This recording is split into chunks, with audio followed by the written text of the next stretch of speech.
Today, I'm going to show you all the things that can help suppress your appetite.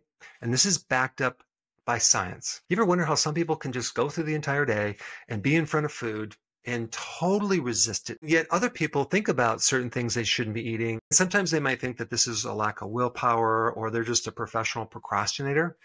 That is absolutely not true. What they're really lacking is the knowledge I'm going to share with you today. At the end of this presentation, you're going to be a lot more in control of what to eat or what to do to suppress your appetite, which directly increases your control over food. So you can lose weight, look good, feel good about yourself, and have a good willpower. Hunger and appetite don't start with your stomach.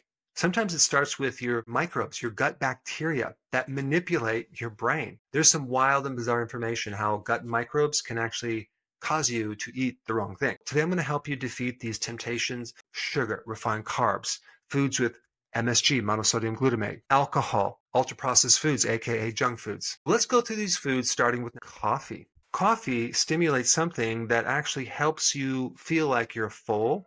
Decaf coffee can do the exact same thing. Just make sure you do an organic decaf coffee if you're going to do that. Avocado is a really good thing to satisfy you, not just because it's fatty, but there are certain natural chemicals in avocado that help satisfy you, reduce hunger. I know with me, when I consume guacamole, it really fills me up really fast. Plus, it has certain fiber that can feed your bacteria. And fiber in anything slows down the spike of blood sugar. It will prevent you from having a low blood sugar situation, which will increase appetite. Dark chocolate. There's a certain chemical that's very bitter that suppresses appetite. Realize when they go up with the percentage, it's actually going to be less and less sugar. So if you can find something like 95% or even 90%, you're going to be good to go because the amount of sugar in there is very, very tiny. And there's a lot of magnesium in chocolate as well. Cayenne pepper is another thing you should be adding to your food. In certain studies, just the smell of it alone will decrease hunger, which is pretty wild. Apple cider vinegar is the next one on the list. If you add that tablespoon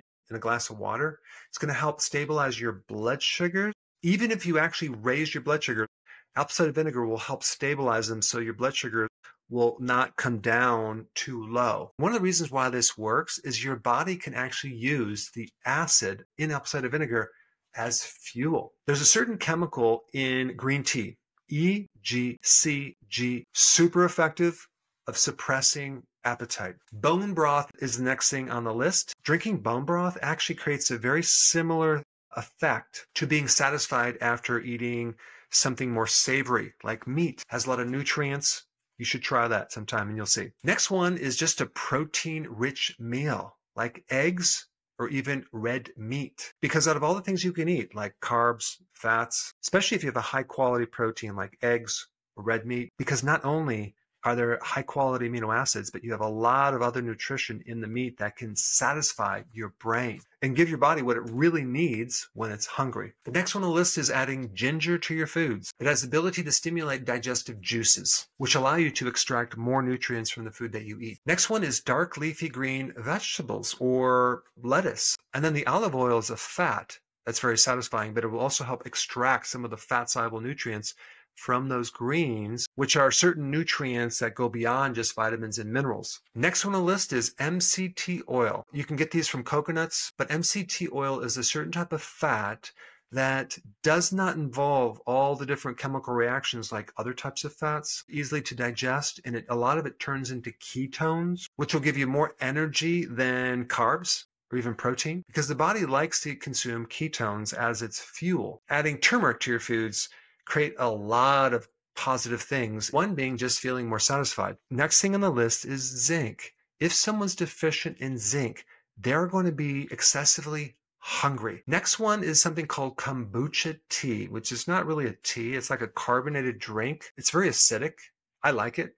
You just need to drink a half a glass and sip it. I like to dilute it with water. But it's very, very satisfying because it's filled with something called lactic acid that helps feed your gut, which will then send signals up to your brain that you're full. Grapefruit also has a certain chemical that can be very satisfying. Also, there's another chemical that's bitter in arugula that supports the liver that seems to be more satisfying than having regular like salad like romaine lettuce or something like that. Also realize when you consume vegetables with fiber or berries with fiber, that fiber can buffer the blood sugar. Anytime you have a meal with fiber, you're going to be more satisfied. The next thing on the list is full fat protein.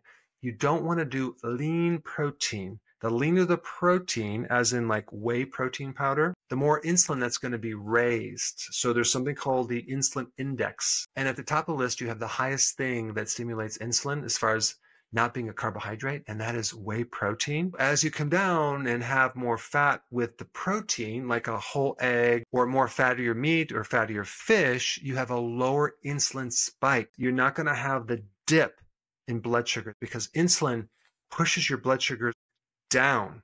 We want to keep your blood sugar level. Eating more fat with the protein can help buffer that response. Eating more fiber also helps buffer the glycemic index as well. Another thing that can really help your appetite is exercise. Now, here's the thing. If you are exercising too much, like high intensity exercise, that could actually drop your blood sugar too low and you can be hungry. What I'm talking about is long walks, something that's not too intense. That can greatly help your blood sugar. The next thing on the list, and this is really important, is getting an extra 30 minutes of sleep, whether you take a nap for 30 minutes or you sleep in 30 minutes later. That extra sleep greatly reduces cortisol and levels off your blood sugar. This leads me to the next thing, which is just keeping your stress level as low as possible. And to do that, you want to do exercise, physical work around the house, sleep more, eat healthy, do stretching, and take ashwagandha and definitely magnesium glycinate before you go to bed. That can greatly help. If you combine some of these foods with better sleep, less stress, you can control your appetite, lose weight, look good, and feel better about yourself.